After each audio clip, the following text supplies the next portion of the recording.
अक्टूबर 2025 में स्पेन के forest area जेन mountain में साइंटिस्ट ने एक ऐसा नजारा देखा जिसने इतिहास ही बना दिया। कैमरा ट्रैप में कैप्चर हुआ एक व्हाइट कलर का आइबेरियन लिंक्स, जो दुनिया का पहला ल्यूसिस्टिक लिंक्स माना जा रहा है, यानी एक रेयर कैट स्पीशीज जो नॉर्मली ब्राउन कलर में दिखती है, लेकिन ये निकला प्योर व्हाइट में। आइबेरियन लिंक्स एक वाइल्ड कैट स्पीशीज है जो सिर्फ स्पेन और पुर्तगाल में पाई जाती है। इसका साइंटिफिक नेम है लिंक्स पार्डिनस। एक समय ऐसा था जब यह प्रजाति दुनिया से खत्म होने वाली थी। साल 2002 में इसके सिर्फ 100 के आसपास जीव बचे थे, लेकिन अब कंजर्वेशन एफर्ट्स की वजह से इसकी पॉपुलेशन 2000 से ज्यादा हो चुकी है। 22 अक्टूबर 2025 को फोटोग्राफर एंजल हिडाल्गो ने अपने कैमरा ट्रैप से एक लिंक्स को कैप्चर किया जो पूरी तरह व्हाइट था। साइंटिस्ट ने कंफर्म किया कि यह लिंक्स एल्बिनो नहीं बल्कि ल्यूसिस्टिक है, मतलब इसके शरीर में पिगमेंट्स बहुत कम है, लेकिन आइज का कलर नॉर्मल है।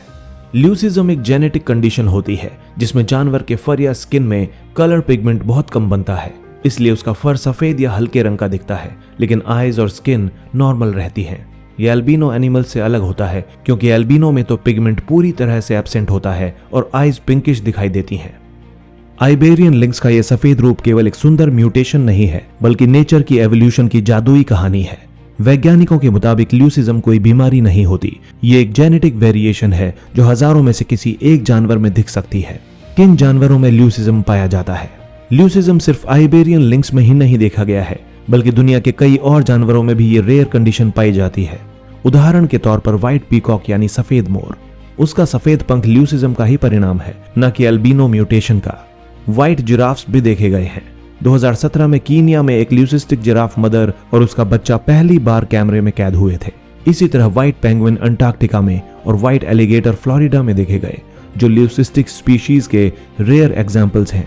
वहीं कुछ साल पहले व्हाइट हम्पबैक वेल मिगालू को ऑस्ट्रेलिया के पास देखा गया था, जो दुनिया के सबसे मशहूर ल्यूसिस्टिक वेल्स में से एक है।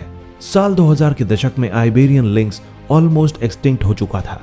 हंटिंग, रोड एक्सीडेंट्स और रैबिट्स की बीमारी, जिसे ये खाना पसंद करते हैं, उसकी वजह से। लेकिन स्पेन और पुर्तगाल के कंजर्वेशन प्रोग्राम्स ने इस प्रजाति को बचा लिया।